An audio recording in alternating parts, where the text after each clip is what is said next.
Bueno, pues la crisis del agua, ¿qué tan grave es esta crisis? ¿Cuántos estados afecta? ¿Tiene solución? ¿Todavía hay marcha atrás? Le agradezco mucho que esta mañana me acompañen el profesor Roberto Constantino, integrante de la Red de Investigación de Agua de la Universidad Autónoma Metropolitana, lo mismo que la doctora Delia Montero, profesora adscrita al Departamento de Economía de la UAM Iztapalapa. Gracias a los dos y buenos días. Muy buenos días, Muy Azucena. buenos Gracias por días. la invitación. Qué amable, gracias. A ver, doctora, profesor, ¿qué tan grave es la crisis del agua? Sé que parecería una pregunta absurda, pero ¿qué tanto los ciudadanos tendríamos que estar ya en una alerta respecto a la posibilidad de en algún momento, en el futuro no muy lejano, quedarnos sin agua, doctora? Bueno, el problema es, no es difícil, es grave. Sobre todo si hablamos, digamos, del espacio de la Ciudad de México, es una crisis que se ha presentado continuamente.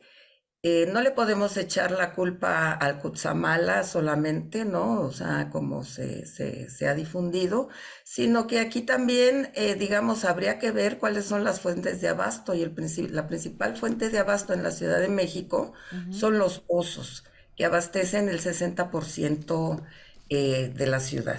Entonces, si no llueve para el Cutzamala, pues tampoco llueve para los pozos. Y eso es una realidad que hay que digamos, aclarar. Y no es una situación nueva, esto viene ya, digamos, de 2, 3 años, cinco o Ujú. tal vez hasta más, ¿no? De que no se ha puesto atención.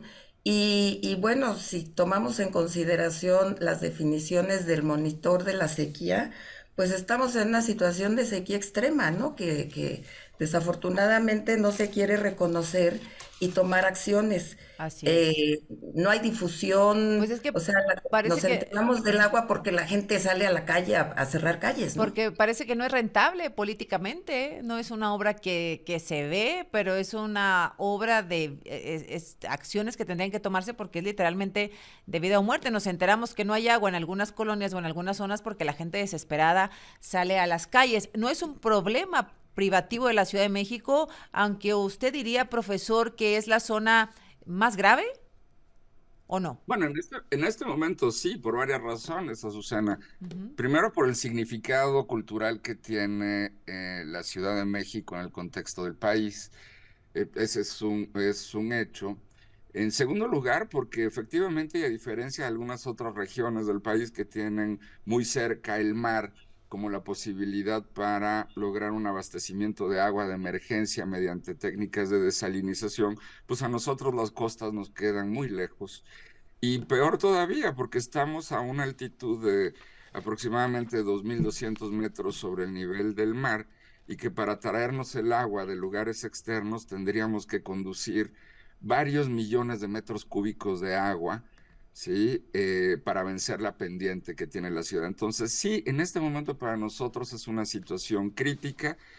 Efectivamente, no es nada nuevo, como, Ujú. como bien señala Delia, y los ciudadanos tenemos que estar ya y más involucrados, no solo porque falte el agua en nuestras casas, porque esto define en realidad el futuro del país. Y tú lo dijiste bien, no es rentable políticamente hacer las cosas bien, Ujú. pero es muy costoso políticamente hacer las cosas mal.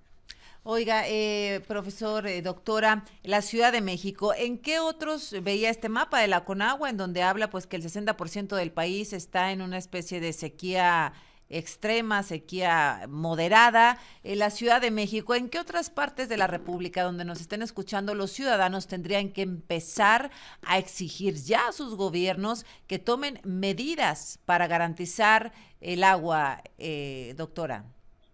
Pues yo diría que en todo el país, porque no podemos decir que porque en una región todavía no llegan a una situación crítica, hay que esperar a llegar. No, justamente, digamos, estas experiencias desastrosas como la que vemos en la Ciudad de México, pues hay que preverlas. Claro, la Ciudad de México tiene características especiales, la densidad de población, etcétera, pero no tendríamos por qué esperarnos a que en cualquier región Ujú. llegar a una situación de desastre, ¿verdad? Para empezar a cambiar la gestión. Entonces, esto debe de ser, digamos, empezando por la Conagua, los gobiernos locales, municipales, etcétera, ¿no? La gestión del agua tiene que ser siempre muy local, ¿no? Porque las condiciones de una región a otra son muy diferentes. El monitor de sequía en México, de la Conagua, dice los estados que presentan problemas de abastecimiento este año: Aguascalientes, Campeche, Chiapas, Chihuahua, Coahuila, Durango, Guanajuato, Hidalgo, Jalisco, Michoacán, Nuevo León, Oaxaca, Puebla, Querétaro. ¿Qué es el tamaño del problema?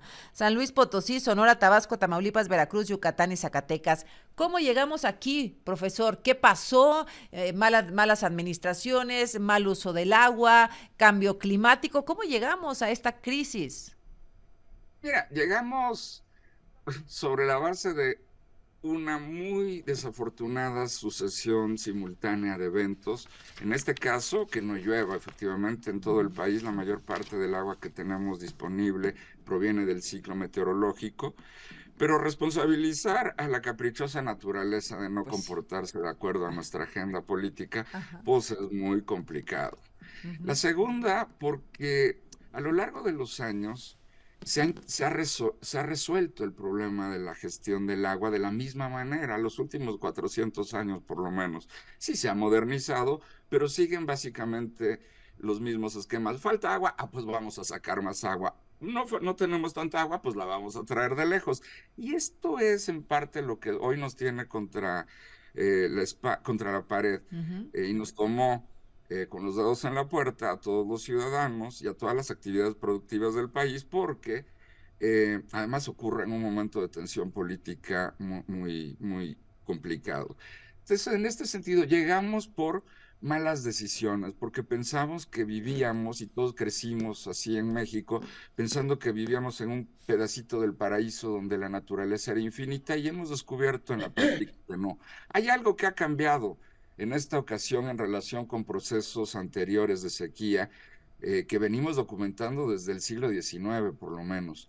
Y este es que ahora, en regiones que antes considerábamos que tenían abundancia de agua, está golpeando la sequía. Uy. Chiapas, Oaxaca, Veracruz. Y además, otra cosa que ha cambiado es que no solo vemos a los menos afortunados de todos los municipios y comunidades del país salir a la calle a exigir el agua, también hoy a los más afortunados les está Claro, golpeando la claro. sequía. Y esto quiere decir, sin utilizar estadísticas complicadas, que tenemos un gran problema, ¿sí? Todos, Oh, y que el gobierno tiene un gran problema porque muchas de las decisiones que durante varias décadas se difirieron, hoy ya no hay tiempo así para es. omitirlo. Bueno, profesor, doctora, vamos a hacer un corte al regresar. A ver, pues los ciudadanos, ¿qué podemos hacer? Racionalizar el uso de agua. ¿Qué es lo que podemos hacer los ciudadanos y qué se tiene que hacer por parte de las autoridades para evitar, pues, que la próxima generación se quede sin agua? Gracias al profesor Roberto Constantino y a la doctora Delia Montero, profesora adscrita del Departamento de Economía, ambos de la Universidad Autónoma Metropolitana, por estar con nosotros, pues hablando de este tema, que miren, no es un tema, perdón, pareciera ridículo, parece ilógico, pero no es un tema popular, ¿eh? Ni popular entre los ciudadanos, porque a quien no nos afecta de momento, pues no nos importa lo que está pasando con el vecino, lo que está pasando con el de enfrente. Tampoco es popular entre los gobiernos, porque como no se nota, como no es una nota, una obra de relumbrón, no es una refinería, no es una megafarmacia, no es un puente, no es un edificio, pues entonces no genera votos. El tener agua tendría que ser, es tan normal, entre comillas, para los ciudadanos, que no les genera votos a los políticos hacer obras que no se ven.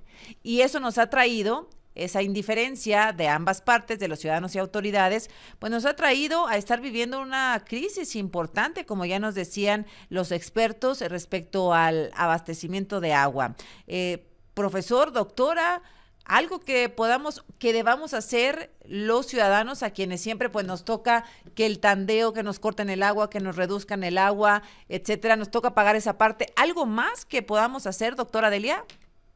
Bueno, yo siempre he dicho que la información es un tema fundamental, Azucena, porque el ciudadano no está informado. O sea, por ejemplo, tú lo ves en los precios de las pipas, van de 1,500 a 3,000 pesos, ¿no? Entonces, hay que denunciar la Profeco tendría que regular los precios de las piperas y no dice esta boca es mía. No estamos hablando de jitomates o de cualquier otro producto, ¿no? Refrescos. Es el agua, es un bien Claro. eh, fundamental. Ay, creo que cerró el micrófono, doctora. Creo que cerró el micrófono por ahí. Sí. Adelante.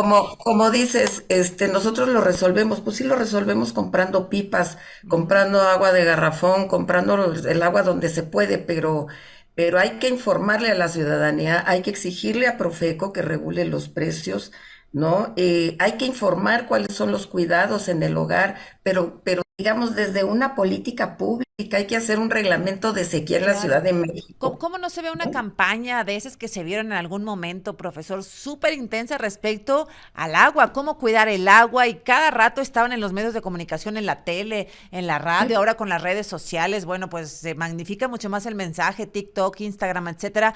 No se ve, por eso pienso que que pareciera que no importa, que no les importan los gobiernos. ¿Por qué el gobierno de la Ciudad de México no tiene una campaña súper intensiva en todos los medios de comunicación diciendo: cierra la llave, cuidado, las fugas, no desperdicies, no barras con la manguera, no laves el carro con la manguera? Lo que conocimos muchos en la década de los 90 cuando tuvimos algunas otras de estas crisis, profesor.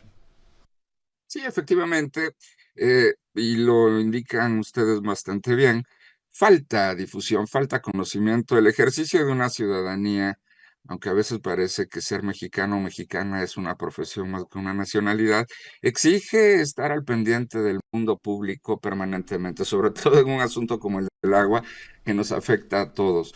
Y en este sentido, algo que adicionalmente a esto revela la importancia que tiene entre quienes tienen la obligación constitucional de cuidar estos bienes de la nación, como el agua, y por lo tanto preocuparse por la salud pública, tiene que ver la caída estrepitosa de los presupuestos públicos federales a lo largo de los años desde 2014. Tenemos una caída. Eso quiere decir que los gobiernos, el federal y en el ámbito regional y local, los municipales, tienen menores posibilidades de interacción, de construir la infraestructura que es necesaria, de reparar, de extender la infraestructura que se necesita para llevar el agua potable y el drenaje, que también es otro de los problemas, y cuidar su calidad. Hoy nos estamos preocupando simplemente por el volumen de agua, pero un asunto delicado en el que tenemos que poner atención también es el de la calidad. ¿Cuántas décadas pasaron para que se pudiera atender, por ejemplo, el asunto de la contaminación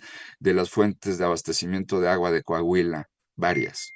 Entonces, Claro. este asunto es importante y los gobiernos tienen que dejar de construir políticas ambientales e hídricas paisajistas y ponerse a resolver estos problemas porque compromete el futuro, ¿sí?, de la sociedad y de la Mm. actividad económica tal como la conocemos. Doctora. Bueno, yo insisto en que la información es una cuestión fundamental. Un ciudadano desinformado, pues no va a cuidar el agua, no le va a interesar, no se va a sensibilizar, se va a preocupar cuando ya no abra la llave y, pues ya no caiga nada, ¿verdad? Exacto. Ujú. Pero va a ser demasiado tarde. Entonces, una política pública seria, pues ni modo, van a perder votos, pero posiblemente puedan ganar hasta votos si de veras se sensibilizan por algo Ujú. que nos preocupa a todos. O sea, y aquí cuando digo todos son clases de, Todos, digamos, todos, vivamos donde familias de vivamos. altos ingresos, bajos ingresos, políticos, albañiles, profesores, la universidad, las estaciones de radio. Estoy hablando de Todos. todos, porque si no hay agua, pues no hay agua, ¿no? Entonces sí debe de haber una política de sensibilización, porque ahorita estamos en invierno y las No, previsiones que imagínese. tenemos en la UAM para las lluvias son hasta finales de junio. Uy, Entonces no quiero ver abril, mayo con los calores lo que va a pasar. O sea, eso va a ser catastrófico y lo estoy diciendo bajito. Híjole, pues ahí está la alerta, de nuevo la alerta, doctora Delia Montero, profesor Roberto Constantino, pues muchas gracias a los dos. Esto entiendo, bueno, por más que los ciudadanos hagamos un esfuerzo, no es suficiente. Esto ya requiere la intervención decidida, absoluta y coordinada de los gobiernos. Es correcto. Gracias a los dos, un abrazo y qué gusto, gracias. Gracias, saludos. Gracias a usted. Gracias, buenos días. Gracias.